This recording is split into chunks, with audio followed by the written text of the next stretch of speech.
because we're the most amazing people on the planet. No, don't use that.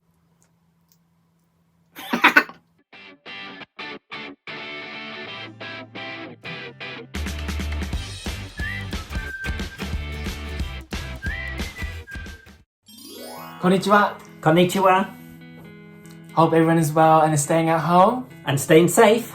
As most of the people have heard about or seen the news about the UK-based cabin crew have been asked to volunteer at NHS. Yeah, so in this episode we actually want to talk about our amazing colleagues who have actually volunteered to support the NHS, which is the best infrastructure we actually have in this country. As you can see, we're in lockdown here in the UK, which has been 3 weeks, and we've just been told last night it could go on at least another 3 weeks. So we're always told to stay at home because that's to protect the NHS. If you're not at home, the virus is going to spread too quickly, and that means too many people get ill, and that's going to put a massive strain on the NHS. So people staying at home keeps the virus low, and that's protecting the NHS, so it's saving lives. So that's our big message here in the UK. So why the cabin crew then? Why the cabin crew have been asked? Let me talk about it. I'm listening. So since the corona crisis has started, so the cabin crew hasn't got many flights, and we have been furloughed. Not followed. Furlough. Basically, we haven't got any flights. Yeah, so we're staying at home in lockdown like everyone else. And we've got lots of time. We've got so many backgrounds, which is actually very helpful to the NHS. So the first thing which we are very good at is communication skills, apparently. And the customer service. Yeah, so diffusing situations or putting people more relaxed. Talking, just general things.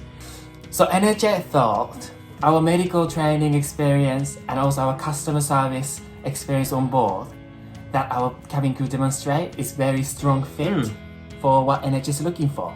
So that's why the cabin crew have been asked to volunteer. So during our training, we study and train lots of stuff, like various medical situations, stuff. Different symptoms which could happen on the flight. So our medical training, which I think they're quite similar from airline to airline, some are more in-depth than others, but it can vary from the most severe, which is CPR, to like a simple headache. Now, from that, during our training, it can be practical assessments, which obviously you do. It could be like dressing your arm from an injury. So from that basic training, that makes us more desirable to actually help the NHS in this time of need. Exactly. So some of the roles the cabin crew are actually helping with the NHS are? Is a call handler roles at the London ambulance service. So I think basically they just responding any phone call. Okay. So and the second role is NHS volunteer responders. So this one involves a non-medical task to support people who are self-isolating. Okay. And also involve the driving people to or from the hospital, delivering the food and the medication those who need it. And also support NHS to transport equipment and supplies. Oh, from one place to another, yeah. So, one of these roles, I think you know a colleague who's actually been volunteering in delivering critical supplies to the people in isolation. And he said, the best part of the delivery role has been seeing the relief and the gratitude from the elderly people when you arrive. You realize that the 5 minutes conversation may be their only conversation for that day. On a flight, you have up to 11 hours to chat and get to know our customers and to create memories. Yet, a simple 5 minutes conversation to someone in need can be just as rewarding. What a man. Well done. Well done to him. And the many others. Yep, many others, yeah.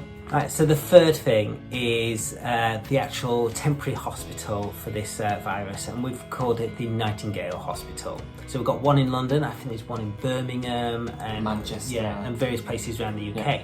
And so part of the Nightingale Hospital, they need support on the wards. So this is where the medical training comes in use. So you can actually assist the doctors in smaller roles, not not like the really serious. But some of those tasks might be getting equipment from ward to ward, getting it where it's needed. It could be probably just changing the bed linen, taking records, taking records. Yeah. So it's to basically take the stress off the NHS and actually provide support where it's needed. Very important. And also NHS says they're gonna provide free accommodation. Yes. For anyone who volunteers. Yeah. So you don't have that far to go. Yeah.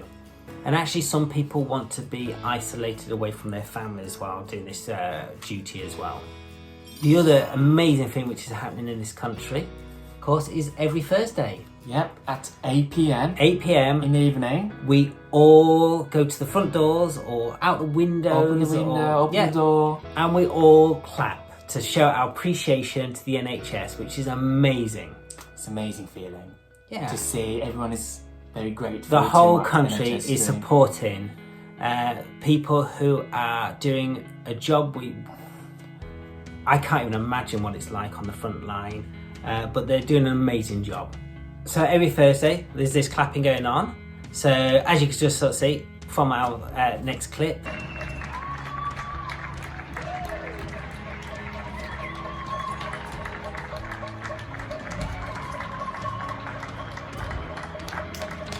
This is what happens in our local area, and it is such a warm feeling when you actually see people appreciating what's going on in this country at the moment.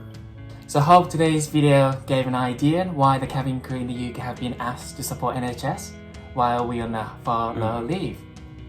Yeah, so everyone who has helped or volunteering, and especially for the NHS, I applaud you. Well done. Yep, we really appreciate it.